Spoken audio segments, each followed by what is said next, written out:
दोस्तों, क्या आपको पता है भगवान ने सारे संसार को प्रेम का संदेश दिया है। प्रेम के द्वारा आप पूरी दुनिया को जीत सकते हैं। अब खुद सोचिए, अब दुनिया से क्या चाहते हैं? प्रेम चाहते हैं या घृणा चाहते हैं? भगवान बुद्ध कहते हैं प्रेम से ही घृणा को जीता जा सकता है।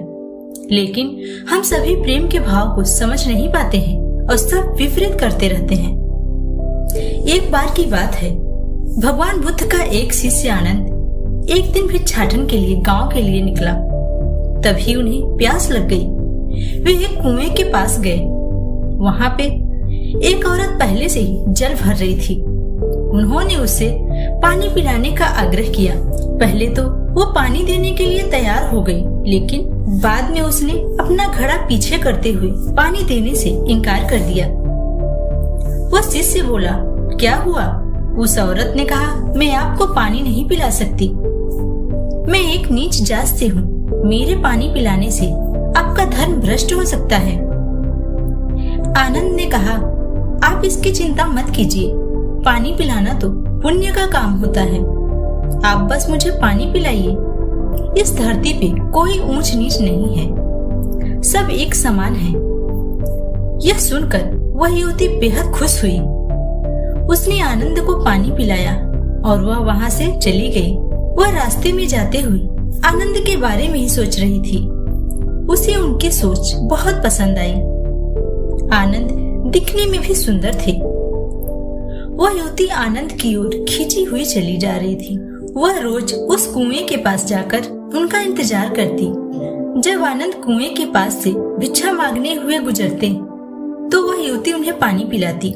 वह युवती आनंद को जी भर कर देखना चाहती थी। एक दिन आनंद नहीं आए। वह युवती बहुत परेशान हो गई और उनके बारे में लोगों से पूछते हुए आश्रम में जा पहुंची। जब उसने आश्रम में आनंद को देखा तो वह खुश हो गई। उसने आनंद से पूछा, आज आप भिक्षा मांगने नहीं आए? उसने युवती की बातों का जवाब देते हुए कहा, आज मुझे आश्रम में बहुत काम था। उस युवती ने कहा, क्या आप मेरे घर भोजन पे आएंगे? क्योंकि मैं यह जानती हूँ कि आप जाति का भेदभाव नहीं करते। आनंद ने कहा, यह मैं तुम्हें अभी नहीं बता सकता। यह मैं बुद्ध से पूछकर ही बताऊंगा कि मैं तुम्हारे घर भोजन पे आ सकता हूँ कि नहीं। आनंद की बात सुनकर युवती बहुत खुश हुई और चली गई। उसे रात भर नींद नहीं आई। उसे लगता था आनंद भी उससे प्रेम करते हैं। आनंद उस युवती के घर भोजन के लिए गए। युवती ने उन्हें भोजन कराया और कहा, आप ऊंच नीच जात नहीं मानते, तो क्या मैं आपसे अपने मन की बात बोल सकती हूँ? आनंद ने कहा, हाँ कहो, तुम क्या बोलना चाहती हो? उस औरत ने कहा, मैं आपसे शादी करना चाहती हूँ क्योंकि मैं आपसे प्रेम करने लगी हूँ। युवती अंदर गई और तैयार होकर बाहर आई। जैसे ही वह वरमाला लेकर आनंद के पास गई, उतने में आनंद की बेहोशी समाप्त हो गई। आनंद ने युवती को खुद से दूर किया और बिना कुछ बोले वहां से उठकर चले गए। युवती कुछ भी बोल नहीं पाई। उसने अपनी माँ से कहा, मैं बहुत पापी हूँ, मुझे ऐसा नहीं करना चाहिए था। अभी तक तो आनंद मेरे हाथ से पानी पी लेते थे, अब तो वो मेरा चेहरा भी देखना पसंद नहीं करेंगे। वह सारी रात इसी ग्लानि और पीड़ा में रही। उसे नींद भी नहीं आई।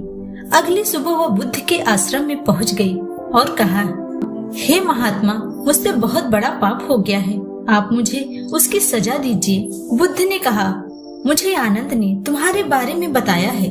तुमने कोई पाप नहीं किया है, तुमने तो प्रेम किया है। युवती ने कहा, परंतु आनंद तो मुझसे प्रेम नहीं करते, वह मुझसे घृणा करते हैं। महात्मा ने कहा, आनंद किसी से घृणा नहीं करता, वह तुमसे भी प्रेम करता है। वह सभी से प्रेम करता है। जो प्रेम दया लाए, करुणा लाए, आनंद लेकर आए और स्वतंत्रता लाए, वह सच्चा प्रेम होता है। इसके ही विपरीत जो प्रेम गलत कार्य करवाए, क्रोध, लालच, मन में पीड़ा और अशांति लेकर आए, वो प्रेम नहीं हो सकता। आनंद जितना तुमसे मिलने से पहले खुश था, आज भी वह उतना ही खुश है। अब तुम बताओ, क्या तुम आनंदित हो? क्या तुम्हारे मन में शांति है? क्या तुम्हारे प्रेम ने तुमसे कोई गलत कार्य नहीं कराया? पहले तुम कितनी खुश थी और आज देखो कितनी पीड़ा में हो। तुम ही बताओ, तुम कैसे कह सकती हो कि तुम प्रेम करती हो?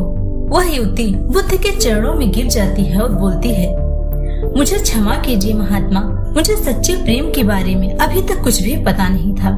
पूर्ण प्रेम में लालच, स्वार्थ और वासना के लिए कोई जगह नहीं होती।